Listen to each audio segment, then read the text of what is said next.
Hello, this is Justin from the Tech Train here. Welcome to Website Wednesday, a new series in which every Wednesday I'm going to be showcasing a particular website which has caught my attention that I think has real value for the classroom in particular, or for anyone who's looking to extend their knowledge in programming, coding, IT and computer science. So this week I really wanted to share with you this website called CodeCombat. It's CodeCombat.com, and this is a fantastic way to teach students or indeed anyone who wants to learn programming in a very practical way.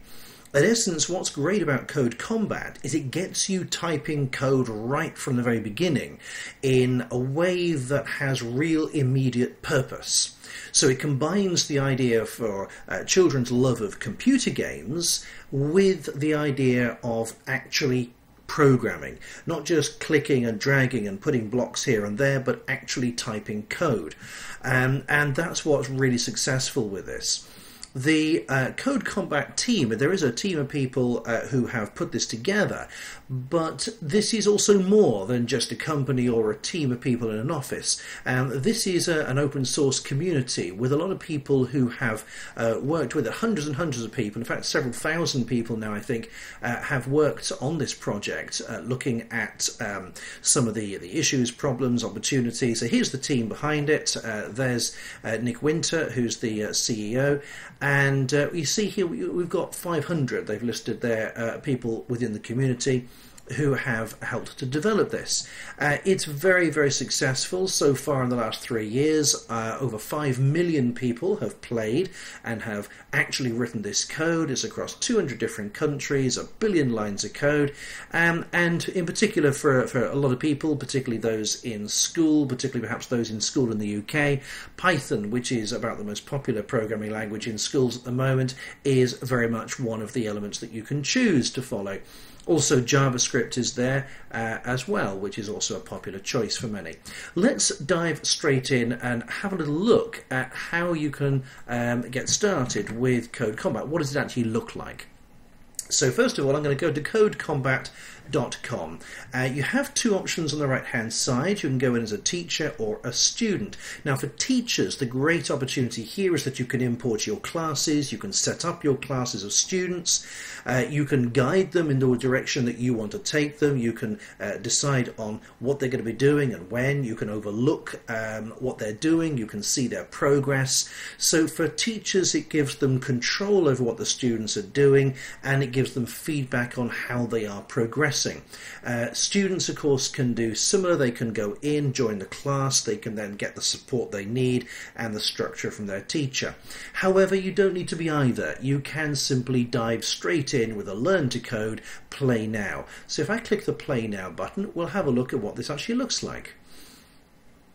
So here's the first screen, which shows effectively different levels. So we have our starting level here, Kithgard Dungeon, and there are 39 levels or steps within this, and then we start to move on, and you can see some of these other ones here on game development, web development, and so forth.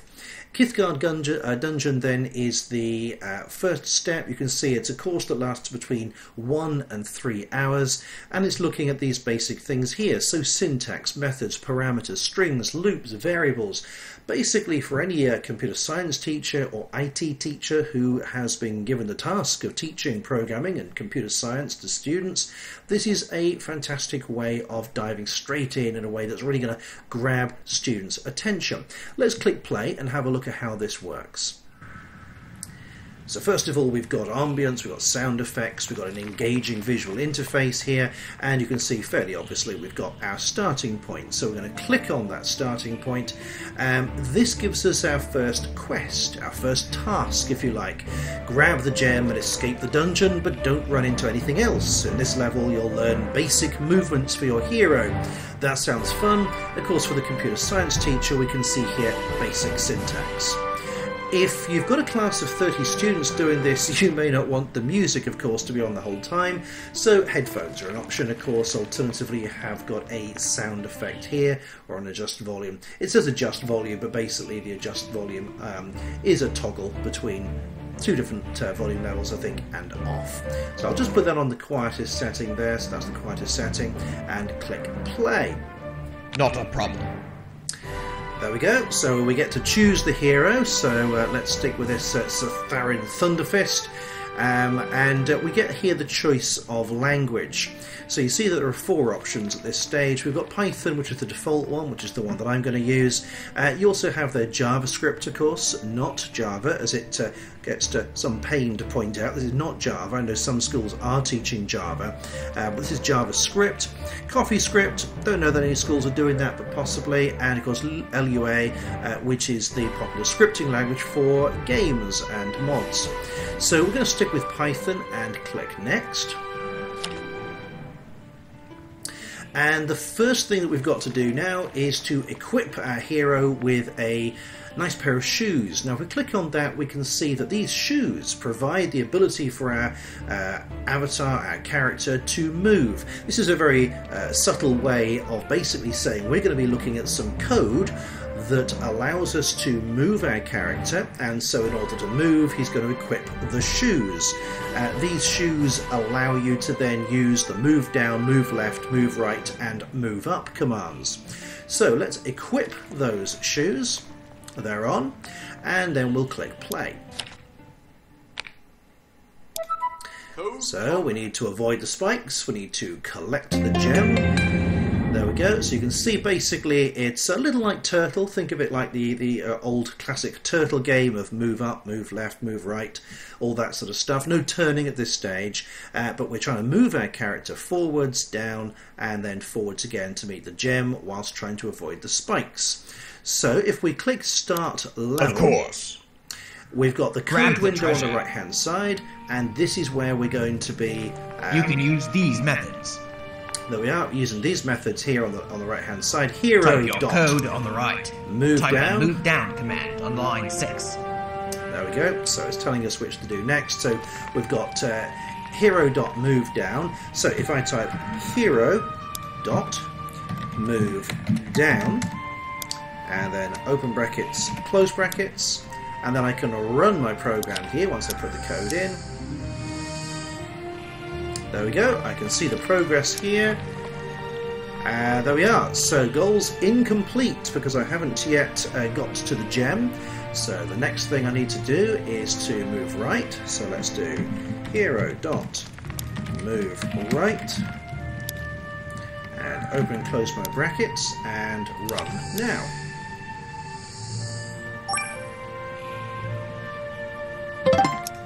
There we go, I've avoided the spikes, I've collected the gem, I have succeeded, so I've written my first line. So within just a few moments there, I've already immersed in this world, I've created a character, but most importantly, I've started typing code. Now that code might not necessarily be the sort of code computer science teachers would normally start using, but it's a very accessible way of getting students to think about not perhaps the code words necessarily, but the structures, the use of parentheses or brackets, the important need to focus on uppercase where appropriate, and of course using the full stop for a variety of needs. So it's basically getting students to understand the mindset of programming, the syntax of programming, rather than focusing too much on necessarily those obvious programming words that we tend to put into our initial lessons. So there we are, I've gained my XP, I've gained gems, I've gained some more equipment, and so forth. So I'll leave it there, but I would urge you to go to CodeCombat.com. Just try this out, have a little go, and I'm quite sure that within a very short period of time you're going to start really seeing the value of this, both from getting students to be engaged and enthused, as well as actually getting them to know the skills. And of course, if you're learning Python or you're wanting to learn coding yourself, again, it's a really accessible, fun way of getting started. So I'd love to hear your feedback on this. If you've used CodeCombat already, please leave a comment below. Let me know, how do you find it, either yourself personally or your students if you're a teacher, or indeed if you are a student, are you using this in school? How do you feel about using this? Has your teacher already started using it, and generally have you found value in this? So I'd love to hear your feedback or questions. Please leave them below, and if you like this video, please do give it a thumbs up, and of course I'll put a link to this website below as well in the description. Don't forget to subscribe so that you get a new website every Wednesday, Website Wednesday, so hit the subscribe button before you go to make sure that you know when the next video is out. Thank you very much indeed for watching. I'll see you in the next video. Bye for now.